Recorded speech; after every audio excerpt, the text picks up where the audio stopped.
deeper into the game commerce aspect in general. A quick show of hands and maybe a request to the audience, maybe please come and sit in the front if possible. Easier to collect real-time feedback and data as possible.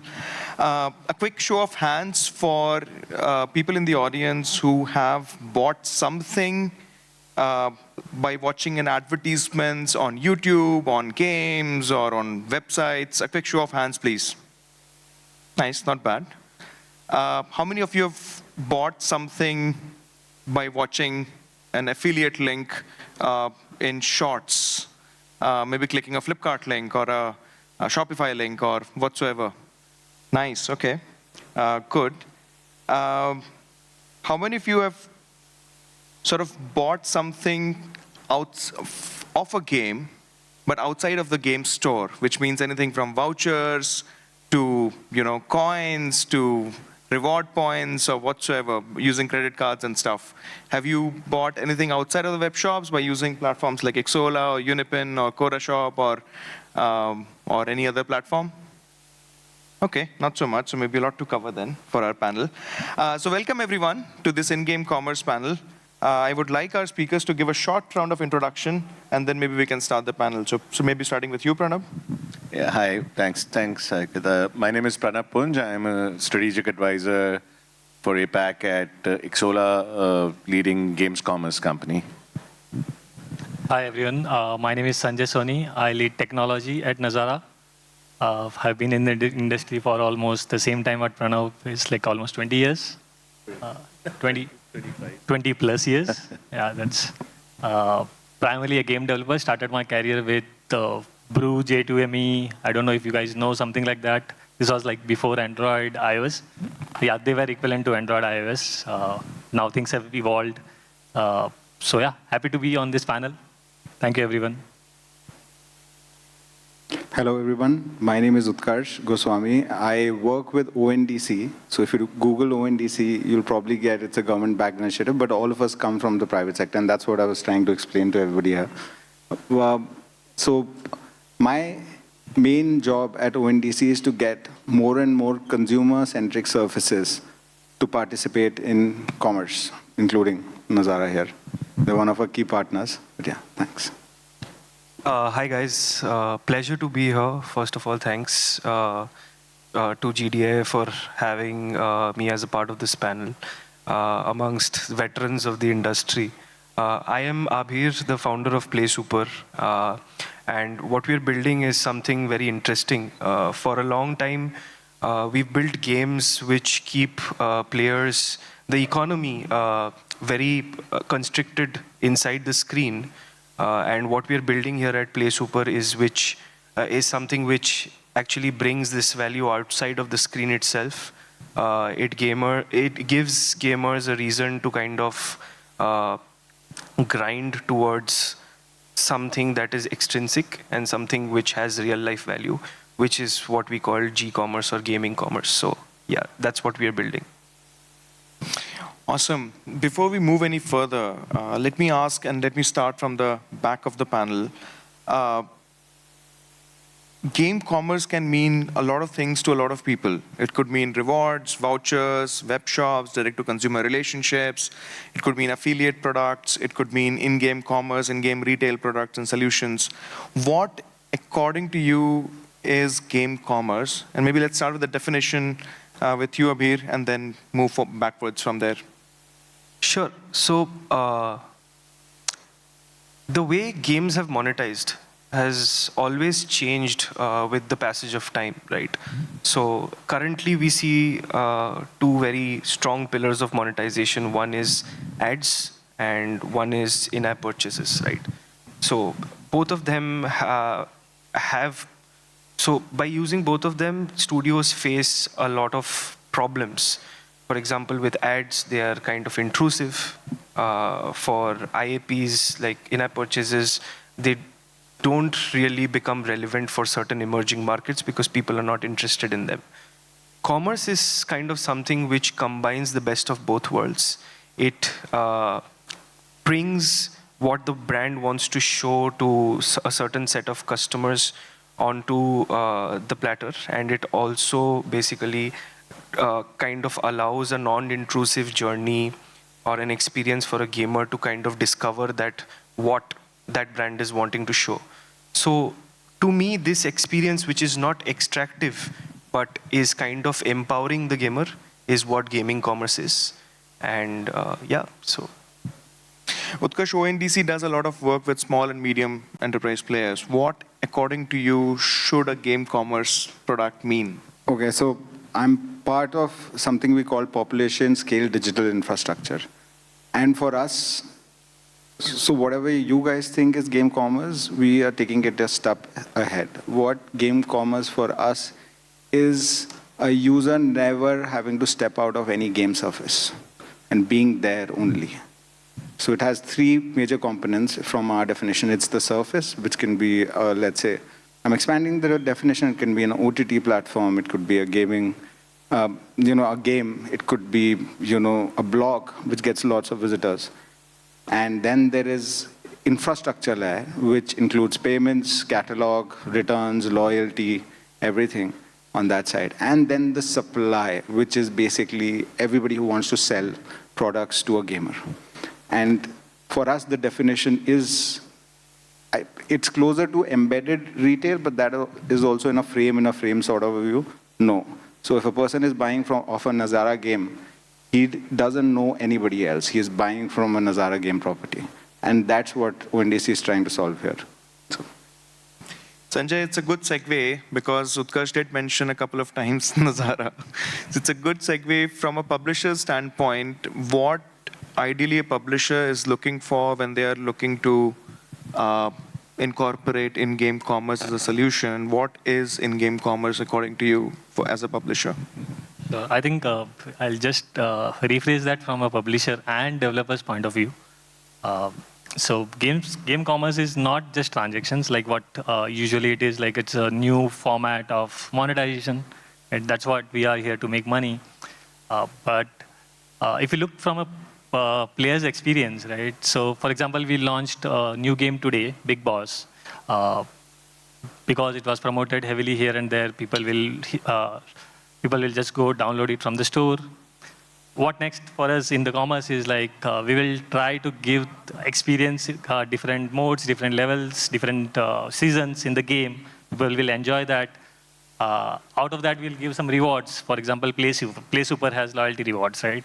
So all the free players who have not paid, they get some rewards. They go to PlaySuper, they redeem coupon, they actually use that coupon somewhere and get something, right? So that builds a trust with the player.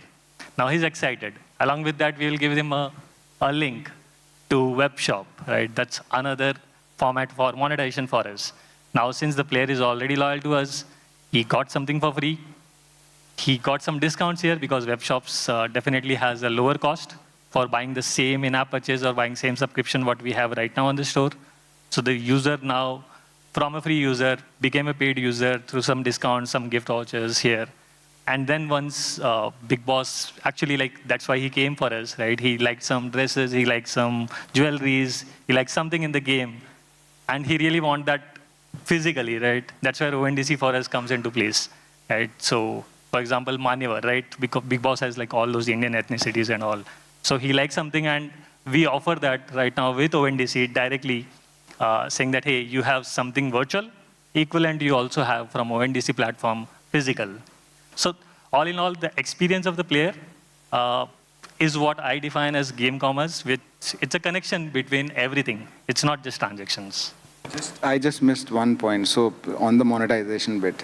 So typically what we've seen, and this is from ONDC's perspective, that the biggest affiliate partners or ad partners for, let's say, Amazon, Flipkart, all the big marketplaces, they are naturally gravitating towards ONDC. Two things happens. As if you're a publisher of an ad or you're renting out some ad space, you get cents on the dollar out of that. It's your customer. You lose the customer after that. You don't get to know how they're behaving, what they're purchasing, which could eventually lead to better engagement on that front. Plus, you could charge maybe a little less than what Amazon charges its suppliers, but you can charge, let's say 15%, 20% from the same seller that you get paid 2 to 5%, let's say, from Amazon for diverting that customer. So multiple things come into picture, and of course, our goal is to increase the CLTV of any service, customer lifetime value. Pranab, the same question to you, but with a slightly different format, because Xsolla is known to be one of the biggest direct-to-consumer web shop provider. What is game commerce for you, and how do you think, in the context of games, web shops are redefining the consumer relationships from a developer to a direct consumer sort of a partnership? And how do you think that's benefiting the publishers and developers at large?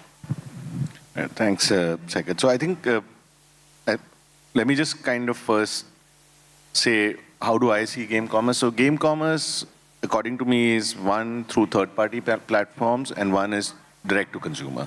So that's just so that you understand where this direct-to-consumer comes from. Third-party platforms is everybody that you know, where you kind of distribute your mobile games. You know 2 platforms there, and PC you have no one. So that's a total of 3.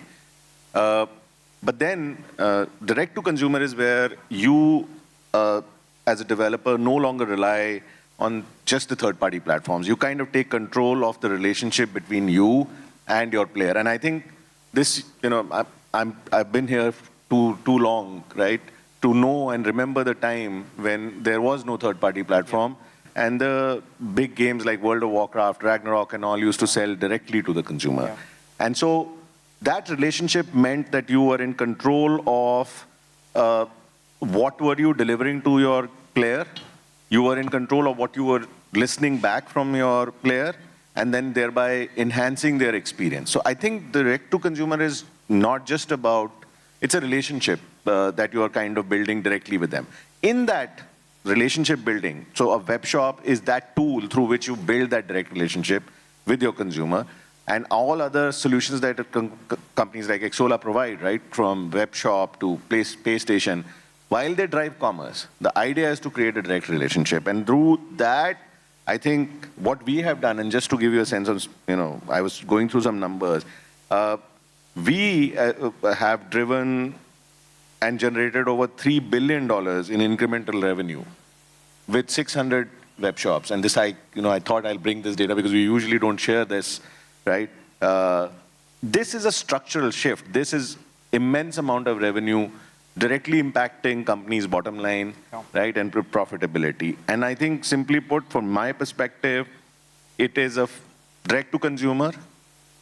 Game commerce is creating a foundation for your game and for your studio to build a relationship with your consumer, because in rest of the industries, outside of games industry, all the relationships are direct-to-consumer. Hindustan Unilever owns the consumer. Right? A Pepsi owns that consumer, has a direct relationship with you. In games is only place up till now, as Xsolla changes those things, where your relationship with your consumer is controlled by a third party in between. That's the difference.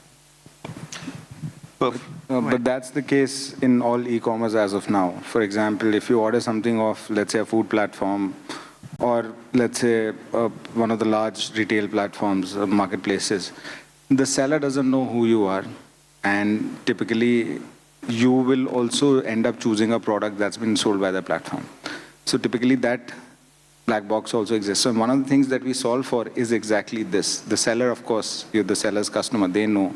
Let's say a Pepsi knows that somebody's ordered, clicked on an in-game link or a voucher and he's getting like a 6-pack of can, or a Domino's knows he's getting a customer of this platform, but they also know what exactly the consumer has purchased. So information flows quite freely. So I think, Pranab, I would agree to your point, and I will further stress your point to the fact that I don't think even Pepsi or Coca-Cola knows who their customers are, but enabling a web shop or some other digital platform actually can help you identify who exactly your customer is. No, and I think the reason I said that, I was thinking about that problem statement when I was coming in. The reason I say that is a Pepsi or a Coca-Cola has a way and a path through which they can collect customer feedback, right? So when you buy a can, you can write to Pepsi.com. Yeah. And in games, when you look at third-party platforms, the black box is immense, right? Like the customer has to write to, I don't want to name the platform, but you have to write to x.whatever.com. Sure. You as a developer should be outreach to, right? There's no way. Now you do it through your social media channels and all, Yeah. but that on a Pepsi, it's on the bottle. Yeah, sure. It's not on your game there, right? So I think that's what the point I was trying. Sanjay, coming back to you, as a publisher, when you talk about in-game commerce or any initiatives as such, across the products and portfolio that you currently look after, what is your ideal North Star metric that you would want to target? What is the end objective as a publisher that you would want to see? And that basically becomes a segue for the other questions that I'm going to ask the other panelists. That's a very tough question. I'll say a single North Star metric at this current stage of G-commerce where we are, it's very difficult.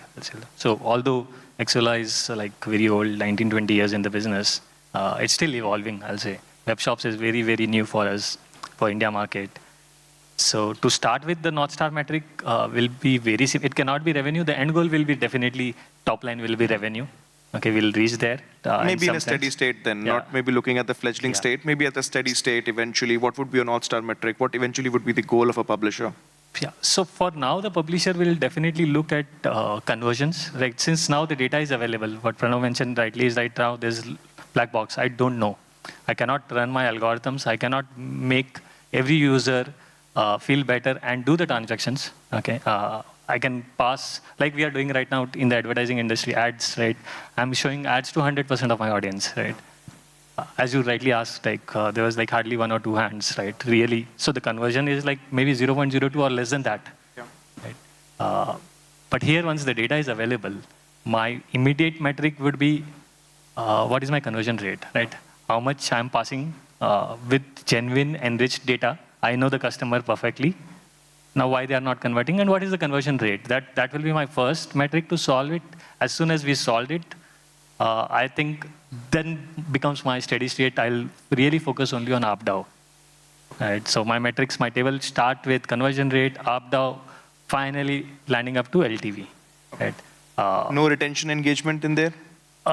Engagement retention will be a byproduct once my, so since I am reducing the ads, since G-commerce is coming, I am anyways moving my engagement better because frankly speaking, I don't want to show ads. My user also don't want to see ads. Right? Nobody wants that. So once I solve this problem, engagement will be solved. Right? Once I have discounted in-app purchase or a subscription, which is much better than what I am doing right now, right? It will boost the loyalty. People will be more happy. My retention will be anyways improved. So if I have to focus only on one item right now, I'll once I have all these things in place, I'll focus on ARPDAU. Awesome, understood. Now, having understood a publisher perspective, let's focus on the macro, take a step back, focus on the macro environments a bit and what is enabling game commerce and the regulatory things. Pranab, the question to you is, web shops have been around for some time, but more recently, the Apple versus Epic battle, I'm sure everybody would have heard in passing in some degree. But what has changed recently? What is still the misconception that you see developers still have today when integrating even a solution which enables them to have a direct relationship with consumers and enabling more engagement, retention, and higher margins for them, of course. What is the number one misconception, and can you give a broader light on the macro environment surrounding the rise of D2C in web shops?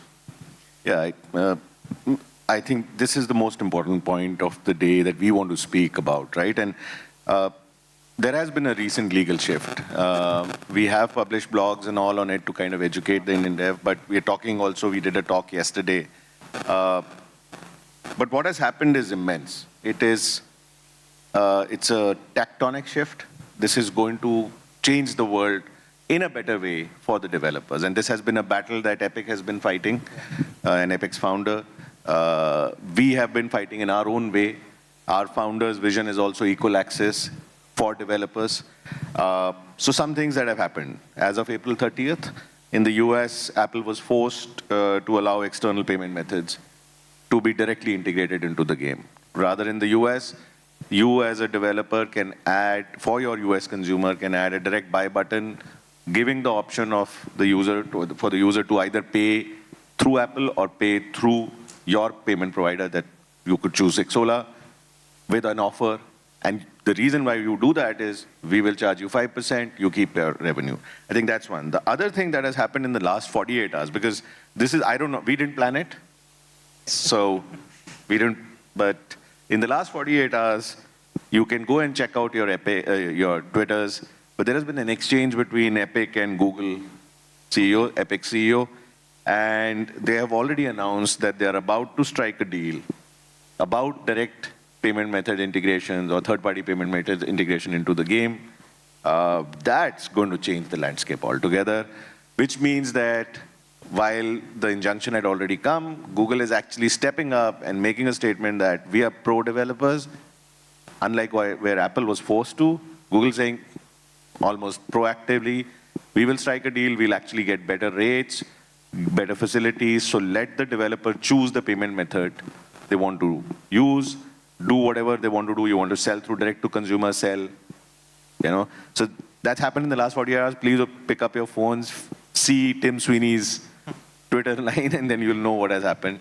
And that's going to be a big, big shift, which means this battle for the rights of the developers. And I would rightfully say that while we are for revenue companies, the founder of our company, I know him very well, and I know that there is so much that we offer to our developers free of cost, without anything that we take, is only because we want the developers to succeed, and there is a commercial enterprise to it, is the fact that if the developers succeed and if you make money and more developers make more games, is when only we can make money. If we squeeze the developer out of their last penny, right, and eat their profitability, then we will be left with no developers, right? So it's a simple thing, and yeah, that's the big shift that has happened. Awesome. Now, Abhir, to you, my question is, having understood the publisher requirements as to what they're looking for, how they're looking at things, having understood the macro environments a little bit, although these developments may or may not directly impact you, it directly impacted the digital purchases actually, but you're operating on the physical side of things. How have you seen some of the numbers and metrics through the solutions and prototyping and testing that you guys have done over multiple genres of games that you guys have been live on? What have you seen, some of the critical factors? I mean, as simple as, you know, what is the DAUs, MAUs of a game needs to be for them to observe a good traction? What kind of transactions do you believe are the right kind of transactions? Do you believe a $15, $20 repeat purchase transactions better? Or do you believe an average order value of 300, 400 rupees to be a much better target segment? So any color on what have you observed? What are the key takeaways from your piloting would be awesome. Sure. So across the different studios and the games that we've integrated with, our focus has always been to solve for the studio first. So one of the first, steps that we took as a company, as a startup, to kind of solve for was to make the process as seamless as possible, right? And that's what PlaySuper kind of focuses on as a company. And across these different integrations, we've seen that a sweet spot for us would be something around 1.5 million to 2 million monthly active users. And maybe 150 to 200K daily active users is where we have seen more success with our with the studios that we've partnered with. And this is essentially because this creates a big enough top line for the conversions to boil down to a metric that is relevant enough to make value to the brands. Because at the end of the day, the brands who are advertising or who are pushing their products onto these commerce platforms, onto us, right? Making value for them is essentially what makes the money flow, right? So that's one. And in terms of the average order value, which you talked about, right? We've seen different average order values work for different cohorts of audiences that exist inside these games. For example, a low average order value product, for example, a 20 rupee or a 30 rupee or let's say a $2, $3 product, would be relevant for, gamifying something like a daily login or like a daily quest, or like for every level you can reward your users with some stuff. There are certain cohorts of users which chase these metrics, which chase these completions, which chase these achievements. then again, there are whales inside your game who are going to retain much longer. They are in your game because they like the feeling. They want to become a bigger part of that community. They want to kind of become a more engaged player due to different reasons, right? To incentivize these kind of cohorts, right, you need, value prop which a value prop which caters to a much higher average order value, much products which are priced much higher, right? And if you can give a significant enough value for those products, then these cohorts become interested.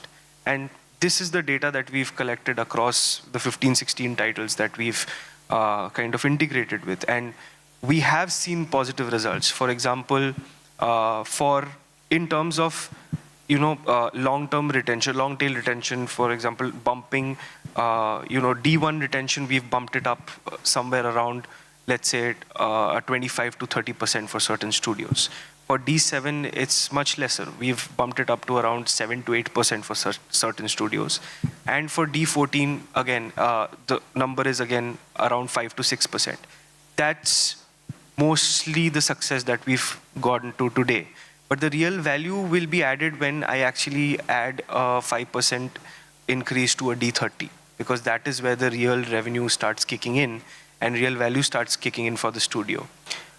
Similarly, from whatever progress we've done in terms of retention for these studios, in terms of incremental revenue, we've seen that we are adding around 10 to 12% for certain studio partners where they are actually solving for the journey of the gamer to these commerce touchpoints, right?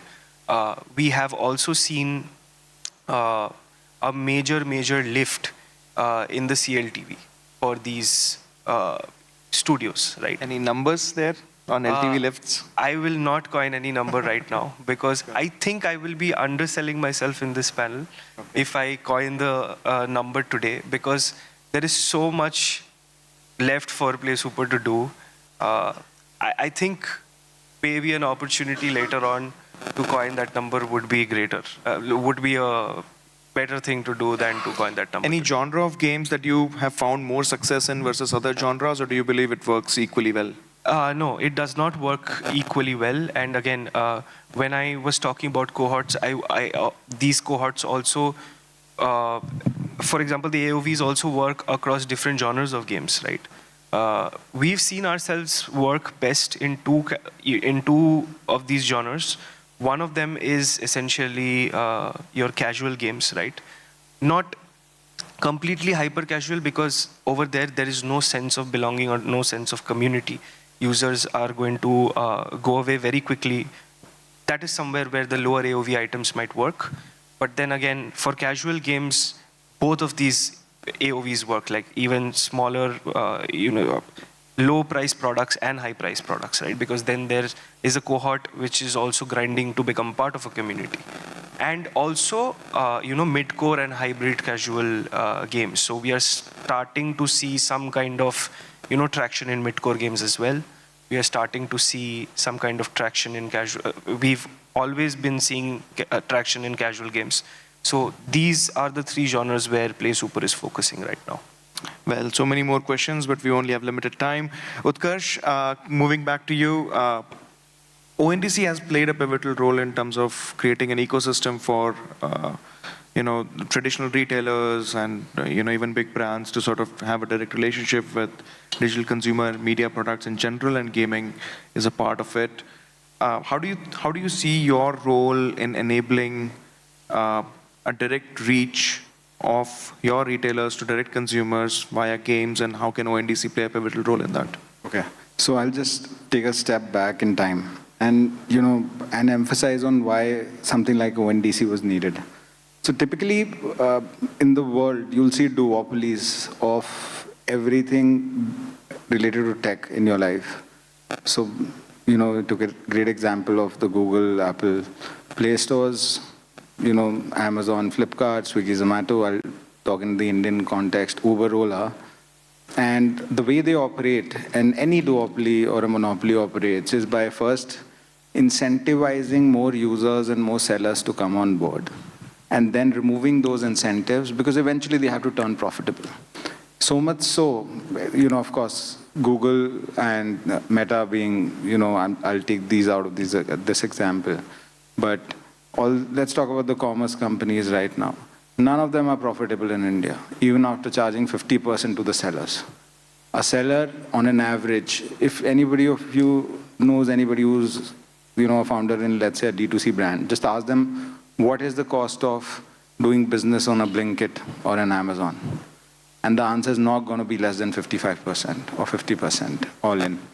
And that actually affects, two things. It affects the seller and the consumer as well, because that margin gets passed on, the margin that the marketplaces are taking gets passed on to, eventually the consumer has to pay. And that actually shrinks the market. Typically, if your product's price is at $100, and if you have to price it for the consumer, and this is cost plus accounting, you've taken care of all your costs, and you're okay with a 10, 20% margin, suddenly a monopoly comes in and say, I will not give you distribution until you pay me 30% or 40% more. And that's the reality in any business. And that's where most of the countries are trying to regulate this globally. GDPR, multiple things, the Fair Online Choice Act, US, etc., etc.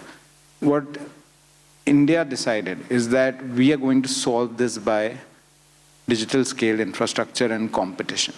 Okay.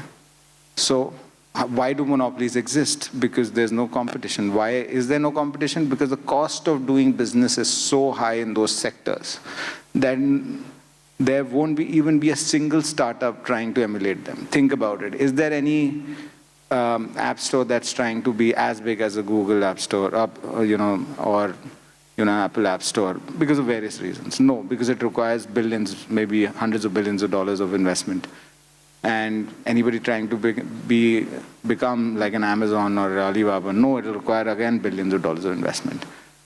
But, what if the ecosystem can come together and create something similar? So in this case, for example, a lot of consumer-first companies, developers have built properties that attract a lot of users. Hey, can we make them participate in commerce without any incremental cost and all of the revenue? And that was the goal.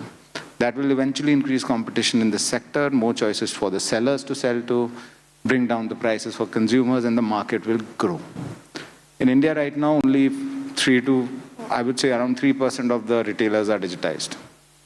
And you'll be surprised, right? Most of the stuff in the US, I'll take an example, almost all of the stuff that gets sold on, let's say, Amazon is being purchased and bought in an inventory model by Amazon being sold to consumers. I was talking to somebody senior from UL, and they were saying that in the US, they cannot decide their product roadmap. Amazon does it, or a Target does it, or Walmart does it for them. They tell them what product to launch. Whereas in India, distribution exists. So we're trying to create something similar here. So for the seller, what we are offering is that nobody can hold a gun to their head and say, okay, now pay me 50% because I have access to all the consumers. Can there be a single highway that anybody in the world can connect to? No matter if it's a 5% startup, 2% startup, or like a big company, let's say like a Paytm or PhonePe, and then participate in commerce. And suddenly, the seller is visible across all the platforms without doing anything. And that really brings down the cost of commerce for everybody. And that actually, you would think that that would only extend to physical goods. No, I'm not talking about that. For example, Uber is one of the participants in ONDC. And what they're tapping into, hey, my user is booking a cab, maybe taking a bus, XYZ. Can I connect to a single rail that allows him or her or them access to booking metro tickets? And that's an ONDC rail. Anybody in there. And suddenly you would see innovation sprouting. For example, Ola, which is a cab company, they would say, okay, my user is traveling from work to home in the evening. They're probably ordering off Zomato. Let me give them an option to order a pizza within the application itself. While they reach home, the pizza will reach their piping hot. Or game developer would think, okay, my user typically goes off platform and orders something else. So let me just do a single click payment integration with my wallet, and the network takes care of the rest of the things. That's what we are actually trying to solve. And typically with digital infrastructure, as you would see, I'll take the example of Aadhaar. I'll just take 30 seconds on this. When Aadhaar came in, there were multiple levels of innovation on top of it. There were some companies, banks could open, accounts much cheaper and faster. The cost of opening or KYCing or knowing your customer reduced from $600 to $6.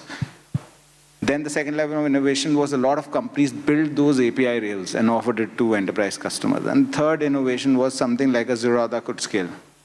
Because before Aadhaar, they wouldn't be able to scale digitally.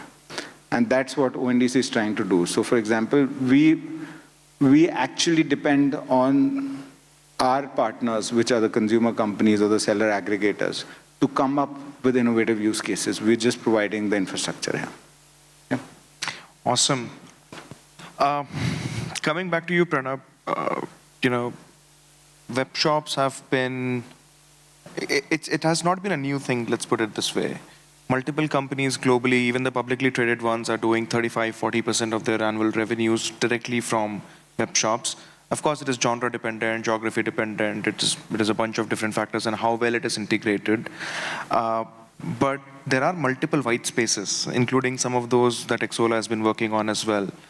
What do you see a next step in the 12–18 months or maybe even longer, 36 months horizon? What do you think and how do you think web shops are evolving to? And what can developers expect or publishers expect through successful utilization of web shops? Thanks. I think from my perspective, I'd like to take this opportunity to also kind of expand the horizon of direct to consumer. What we provide, Webshop is the lead solution for mobile games that do in-app purchases, right? But what Xsolla in essence provides is a stack of solutions for any kind of model that you use. So if you're a mobile game and you do in-app purchase, then Webshop is your lead solution. If you're a PC game and you do game key sales, then Xsolla Publishing Suite is the solution. If you are ad monetized, then Xsolla Offer Wall is the solution. If you are wanting to increase the footprint of your distribution, then so on and so forth. So it's a whole ecosystem and it's pretty large and expansive. So that anything that you want to do to enable self-publishing, we will provide you. We'll provide you something to kind of put there. Now going back to web shops, I think they are a lead solution, no doubt about it. We are the pioneers, firstly. We created this first time. Rest are followers, right? And we are obviously the best in this business. Now, the reason we are, because our philosophy is very different. As I said, we have to go back to the 20-year history of Xsolla, enabling developers, empowering them, and making them win. And so from that perspective, what I see is many, many changes coming in our web shop solution. And our solution is the only one called web shop, right? So from our perspective, one, these two recent legal shifts that have happened, legal and now in the last 48 hours, the tweets that have followed, shifts that are going to drastically change how web shop will look like. You will have more direct consumer interface there, movement of direct consumer to that. A web shop will now truly become what we wanted it to be, which is a destination for your consumer to interact with the game, not just transact with the game. And that's what I want to kind of make that differentiation very clear, because whenever I also kind of go out to talk to developers, I try to tell them that yes, eventually it is about selling, but imagine this is like the Shopify of the gaming ecosystem, right? We are creating an e-commerce portal for you. You are now building a relationship. That's one. The other change that I see in webshop is, from our perspective, we do release weeks, pretty regularly. So the idea is to kind of keep the webshop solution competing or on the cutting edge of whatever is happening on the game dev side, right? So that way, highly updated. So I can't predict those changes, but I can tell you that we are just going through a release week right now, and we are going to come up with some really good solutions. So which means there are the kind of enhancements that we are doing on webshop, specific ones are on how do you interact with your user, how do you do rewards, how do you do loyalty, right? All of that. That's kind of the next step, because transaction is done. Now it's about building loyalty and rewards. So that's that. Since we are running short on time a little, Sanjay, very quickly, what are the challenges that a publisher faces typically by integrating in-game commerce products and solutions? And I'll come back to Utkarsh, you and Abhir, you to how are you solving those problems in general? So maybe Sanjay, you can start. I think the problems are a lot. We don't have enough time to talk about a lot of problems. Tell me the problem. I want to solve them. So, yeah, so the biggest worry I have as a game developer publisher is I should not get a mail from any store one fine day saying your game is suspended because of legal and compliances. It will never happen. So, Problem solved. like Pranab mentioned, just 2 days ago something happened. So these are news which are happening every alternate day. Some or other policy keeps on changing, and it's quite worrying. Right? We'll have to adapt. So this is the biggest thing, right? If we go something we put and the game is suspended, that's the biggest worry when we are experimenting something new from a publisher point of view. But then technology plays a very, very important role. Whenever we want to integrate any of such G-commerce solution, it has to be seamless. It should not spoil my game at all. The experience has to be as it is, because this is something which is out of the core gameplay. It's just we are adding value, but not the heart of the game, right? So we cannot take any risk there. It has to be seamless, no code, low code kind of solution, which I'm pretty sure everybody is working towards it.